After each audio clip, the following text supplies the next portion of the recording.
Zigzag and One, a place where we honestly discuss how to embrace the zigs and the zags in our crazy lives. Running away is not an option. Living in defeat is not an option. Instead, learning how to keep moving forward is what we'll do together, one nugget of wisdom at a time. Your host is Melanie Brown. She's navigated a few zigs and zags in her life with the determination to never give up. Expect great stories and lots of laughs. Are you ready? Let's do it.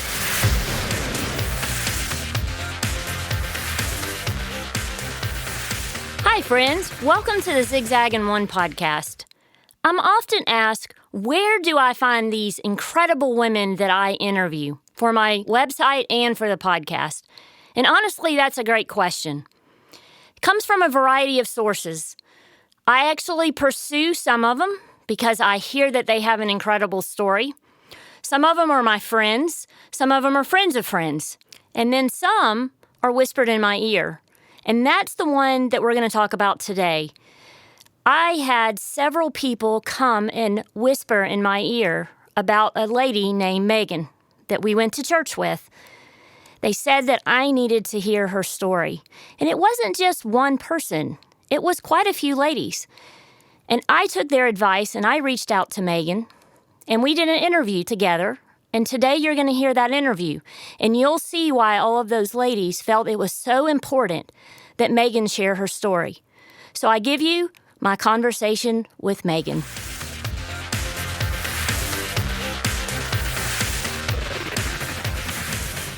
One of the things I know for sure is people are watching when we face the zigzags in our journey.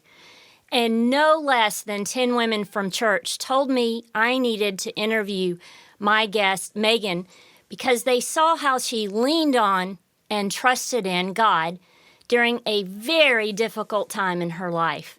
And then they had front row seats to how God traded her ashes for beauty. So welcome, Maegan. Hi, thanks for having me. I'm excited to have you. So let's jump right in. Share with us about the first few years of your marriage. Okay, James and I were married in May of 2008. We were living in Douglasville, where both of our families lived. We were renting a home from a friend that had some rental properties and starting our life together. I was planning to go to grad school to get my master's and become a professional counselor, and he was working full-time with a construction company, and we were just pursuing, the early years of our marriage. We got pregnant pretty quickly. And in September of that same year, we started planning for our first child, and things were wonderful. I actually had approached him once I got pregnant and told him that I really felt passionately about having a natural childbirth, and I had this whole plan and these classes that we needed to take. And he jumped right in and went to the classes and was totally on board and supported me. And we had our first child a year after we were married, so May 23rd of the next year, yes. And it was really quite a bonding experience for us. He was really good at being, a birthing coach, and he was really good at being a dad to Lily when she was first born. Right. And so we were just starting our life. Like I said, he had a daughter from before we were married. Her name's Caitlin, and she was 8 when we got married. So she was there with us on the weekends, and we just had that simple life. We had 4 dogs, and shortly after I had Lily, I started nannying part-time, trying to think about what I was going to do because my plans for grad school were no longer there. I got a full-time job when she was about 5 months old, and we just kind of started trucking along and trying to make plans for our future. Pretty much when I look back, when you look back at things, you see them differently than when they were happening. When I look back, I see that it was not long after I got my full-time job that James started having some issues, as I will start by calling them. He has some health issues, and they started to manifest themselves in different ways, one of which was just chronic pain, and he was seeking all sorts of advice for that and treatment for that. Shortly after that started popping up, he was diagnosed with fibromyalgia. Wow. And being in construction and home renovation, it was really taking a toll on his body and his ability to show up in life in general.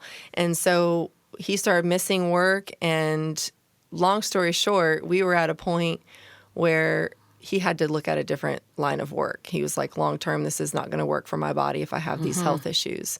So about that same time, we took a trip in the summer to Mexico, just the two of us with some other couple friends of ours. We had never taken a honeymoon, and so we took a trip together. And honestly, on that trip was a big light bulb moment for me. The trip was wonderful. We had an amazing time. It was so much fun, and we really got to disconnect from parenting. You know, Lily was only about, 18 months old. And but the last day of the trip, there was a breakdown, and come to find out, basically he had run out of his medication.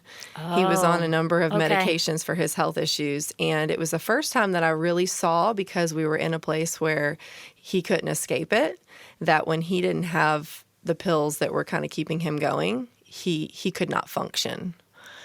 And so the trip did not end well. And I went back with a lot of things to think about.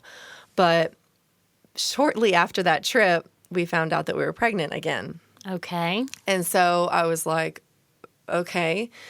So, we're kind of, this is a lot of years of this same cycle that I'm describing of, something really kind of bad would happen, and then it would kind of get better.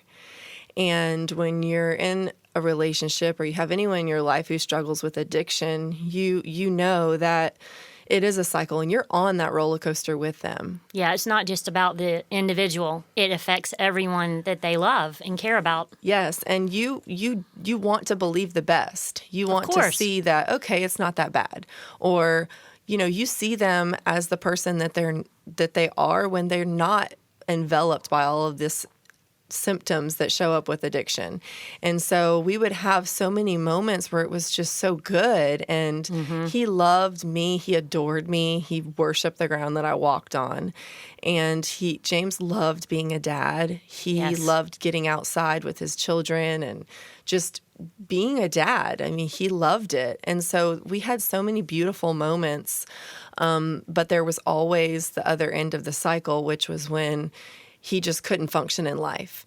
And it got worse. So the highs got lower, but the lows got lower as well. Right. And at some point you find yourself just wondering, what happened? Like, how did we get here? And I definitely reached that point. Right. When Karina, our second child, was a baby, I told James, I really want to start going back to church. I had really started praying about our marriage and about James and everything that he was struggling with. And I just felt very overwhelmed and like, God, this can't be what you have for me. And so, the topic was received well by James. He's like, okay, yeah, we can visit some churches. But it turned into the biggest battle in our marriage. What do you mean? Above everything else. Because at some point, we found a church that when James visited, which is the church I go to now, he was like, I'll come back here. And so I was like all in. I was like, okay, if we finally found a place where he visited and he said he would come back, then I'm going to go. Absolutely. And I'm going to just pray every Sunday that he goes with me. And he came back once, but that was it. And eventually the pressure of him seeing me every Sunday get up and take our children to church, and I guess whatever that was doing to him, caused him to have his own spiritual awakening. And he came to me one day and said, I'm going to start going back to the meetings at the Kingdom Hall with my mom. James was raised Jehovah's Witness. His mom is Jehovah's Witness, and he was raised in a home where that was practiced. And given the freedom at whatever point to choose whether or not he was going to pursue that lifestyle as well. And at some point he chose not to, but he decided he wanted to go back to that. And this was the most crushing news to me of anything we'd experienced in our marriage so far. Because it's such a different faith, has such different doctrines and beliefs. Yes, and I mean, honestly, the conversation was, because he grew up in a home where his mom practiced Jehovah's Witness and his dad did not practice anything. Okay. So he saw it as, well, you do your thing and I'll do mine. And I said, you don't understand. I'm not somebody who just goes to church on Sundays. And I know maybe I misled you when we first became married because I wasn't walking with the Lord closely, but this is who I am. Like, at my core, my faith is just, it's my identity in Christ. And I can't see us moving forward with these two paths. How do you raise children together? How do you not confuse them with, well, daddy believes this and mommy believes this? And it was so crushing to me. And I was so just desperate in my prayers to God, like, how is this going to work? Like, I can work through the addiction. I can hope that he'll get help. I can, our financial situation was terrible at that point. And I was like, I can deal with that, but I can't deal with this. And I just really questioned God, like, why is this happening? And how do I stand by through this? And at some point in the beginning phases of that, I was invited to a prayer group at a local church in Douglasville. Not the church that I went to, but a woman that I met who had a very similar story with her husband having overcome some addiction and them having a real miracle story of the healing of their marriage really spoke to me, and I clung to that. And she said, come to this marriage prayer group that we have where we pray for marriages. And so I did. And for 3 years, I faithfully on Mondays prayed for my marriage and believed with every ounce of my faith that God was going to mend our marriage, that he was somehow going to fix what had become so broken. And I searched for an answer from God that said, it's okay to go. Like, you can give up. But I never got that message from God. He never spoke that over me. In fact, it was very much the opposite.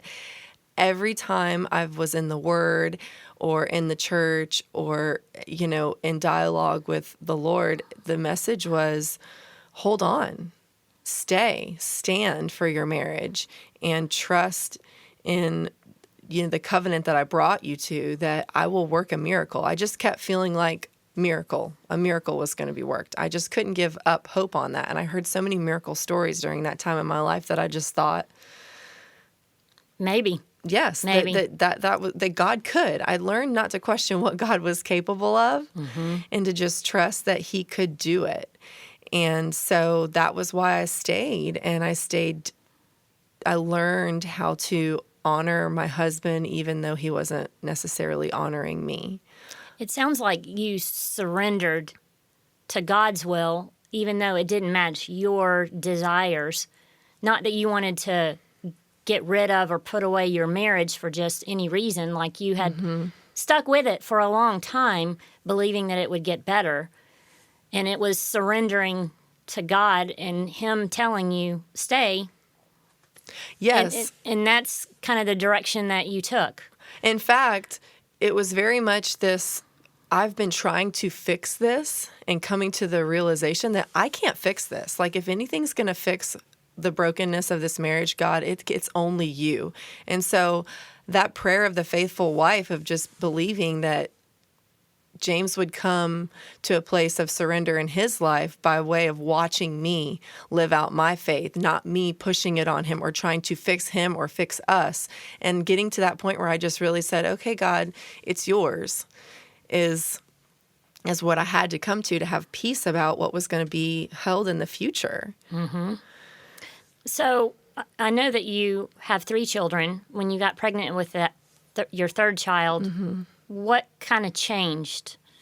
Well, when I found out that I was pregnant with our third child, was actually while James was at a mental health hospital. It was the first time that he had really sought help for all the issues that he had going on. And while he was there, I took a pregnancy test and found out that I was pregnant. And I cannot explain to you the confusion and just the the overwhelming sense of loneliness that I felt when I found that out. I just did not understand, and I just wept, and I said, God, why would you give us this child? Like, how is this part of your plan? And I was very, very confused. And at some point, I remember distinctly, it was a Sunday that I was at church, and the pastor gave us a Selah moment at the end of the talk. And he said, I really want you to just quiet your heart and your mind and just ask God to speak to you. I don't know what God has to speak to you right now, but ask for a word from him. And in that moment, I clearly heard God say, there's a calling on this child's life. And it was so clear that he said that. And at the time, I just thought, this child is going to fix this brokenness. Somehow, God's going to use this baby that seems like such a, bad timing, or, nothing that I would have ever chosen for us, but God chose it, and he's going to use this to fix this mess. And that's a lot of pressure on an unborn baby. Yes, it is. But I believed that because I thought back on how pregnancy and babies and childbirth had been so bonding for James and I. And I just felt like this is going to be maybe what causes him to get it together and to say, I don't want to live like this. Like, I want to take care of myself and my issues, and I want to heal and move forward. And I just believed that. I prayed that. I believed that. I prayed that over the child before he was even here. And so whenever Sawyer was born, and he was a surprise boy, we thought he was going to be our girl number 4, including Caitlin, and here he was, a boy at the last minute. So it was just so many positive emotions around that time of like just so much hope. And then you think a beautiful, perfect baby comes into the picture, and there's just all this, just beauty. And I just felt so hopeful at that time. But within about a month of Sawyer being born, things already went back way downhill. James was completely tapping out of life, and he ended up getting fired from his job for the second time. And we had a conflict that ended in me just going to the Lord and hearing him tell me, you can give James to me. Like, wow. He basically released me from standing for the marriage. I just felt God say, you can go. So did you file for divorce? Well, at the time, I really wanted to give James one last chance to get some help for what he was struggling with. And I believed, because of the fact that we had these children, that I wanted to do what was best for my kids. And I thought, whether it's with me or without me, I want James to get the help he needs. Even if he doesn't do it for me or for the marriage, like, I want him to get whole. And so I planned an intervention with his close friends, his sister, my brother, and presented to him like, we all want to help you get the help that you need. And it was not received well. He was still very much in denial of what was going on. He was very blaming of everyone else. And he was just in addiction. He was just in the thick of his addiction. And the next day after that, I said, I'm gone. And I left with my 2 little girls and my newborn baby boy and moved in with my parents, and I never moved back. So I know what comes next, but if you would share with us what happened 2 weeks before the divorce proceedings were to take place. Yeah, so I ended up filing for divorce a few months after I left, after James got into a car accident and totaled his car, and I just saw things really getting scary for the safety of the children and for himself. And so I did file for divorce, and it was a lengthy, grueling process. I felt a lot of conflict over getting divorced, and I really kept seeking God for like, okay, is this in fact what I'm supposed to be doing? Because it did not feel right to me. But, God really gave me a peace about doing things for the children's best interest. And as long as I measured it against that and knew I was being obedient, I had peace. And so a couple weeks before the final proceedings, I got a call late at night that James had fallen and hit his head. There wasn't really a lot of clear information about what had happened, but then he was, being rushed to Kennestone, and about an hour later, I received a call that I needed to get there, that James was not going to make it. Oh, goodness. It all just happened like a movie, like you're watching yourself. And when I look back, it makes you understand a whole lot about why people act the way they do in grief, because it takes a long time for the mind to wrap around the reality of tragedy. To catch up. Yes. And I remember getting to the hospital, and the whole, James's whole family was there. And I remember hugging my sister and saying, this happens to other people. This doesn't happen to us. This, you just think it's always a story you hear about, even in the work that I do and walking through tragedy with people every day and realizing the reality that it happens, but then when it's happening to you. So, I walked through into ICU, and within 24 hours, I was saying goodbye to my husband and making decisions that nobody thinks they're going to have to make at the age of 32, mother of 3 children. I mean, Sawyer was a year old, and I had spent 7 years fighting for this marriage, and it was gone like that. And I didn't have any answers, and I didn't even know what to pray other than, God, you go before me in this, and so please just give me the strength to get through this. Carry me through this, because I knew I could not do it myself. And again, you're having to surrender to something that feels so completely overwhelming for a man that you loved for so long and fought so hard for.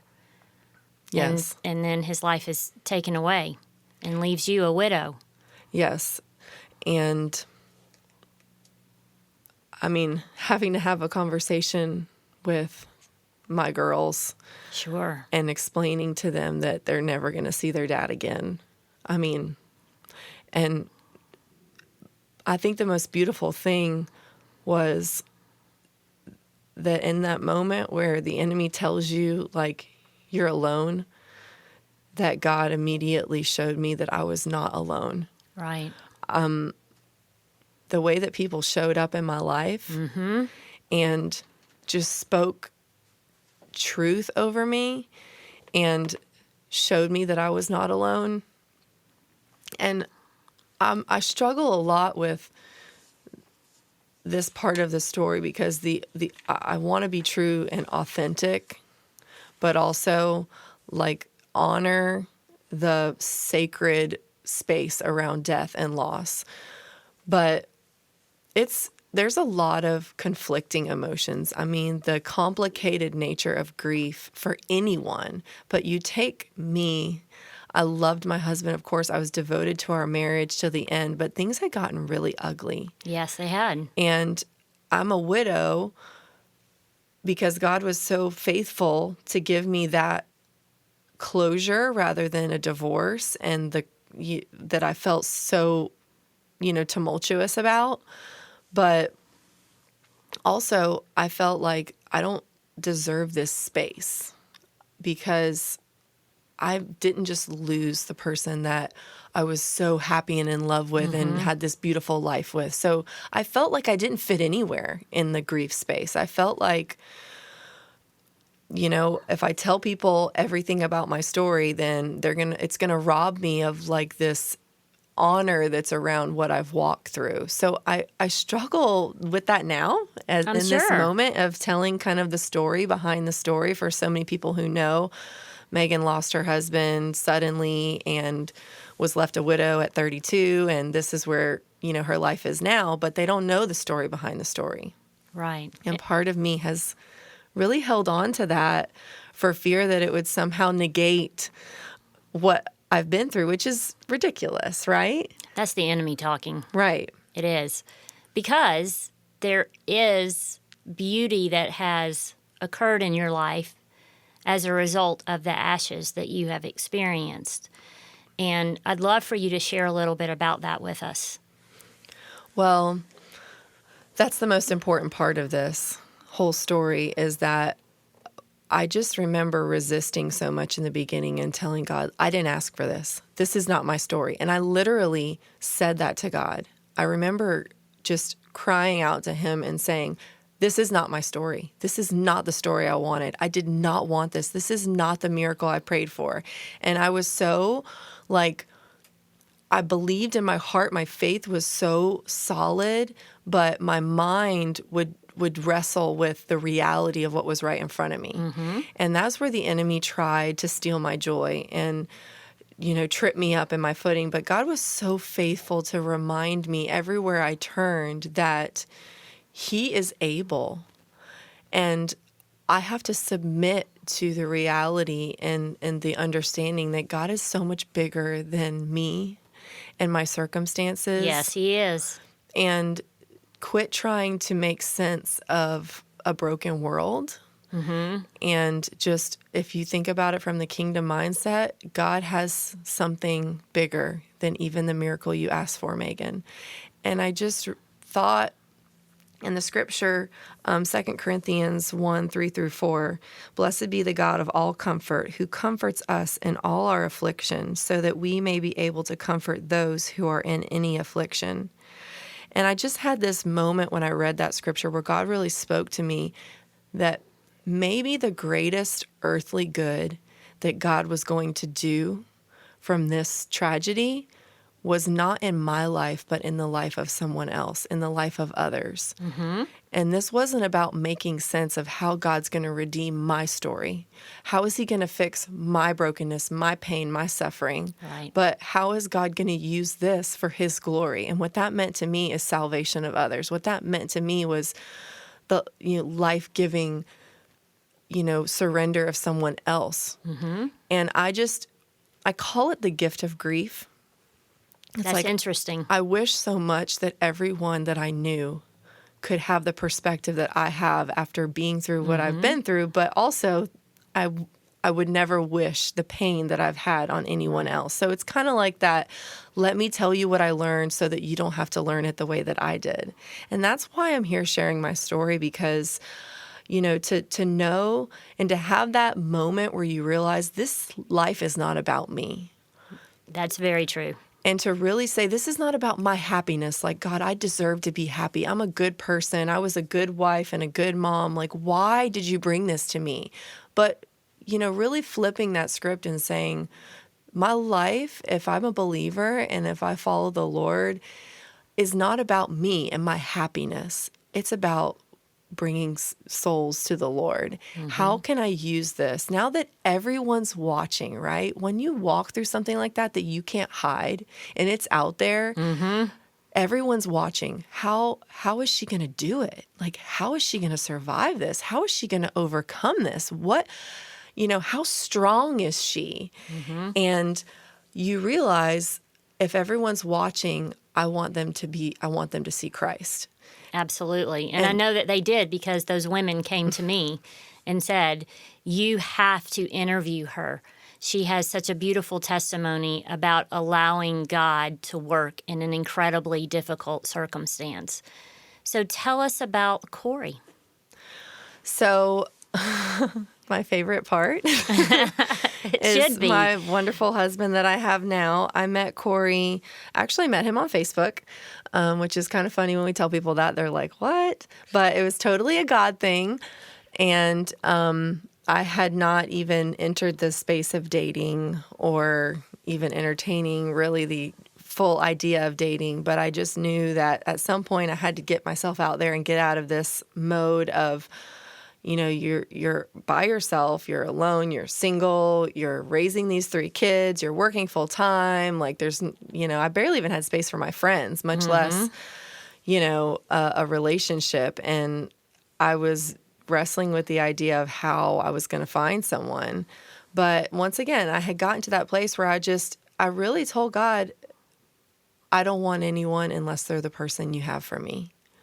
I prayed for him to protect me from the pain of dating, because I know that it's painful to get out there and you risk getting hurt. And I just really said, God, I want you to be all over me so that anyone that sees me knows what they're getting.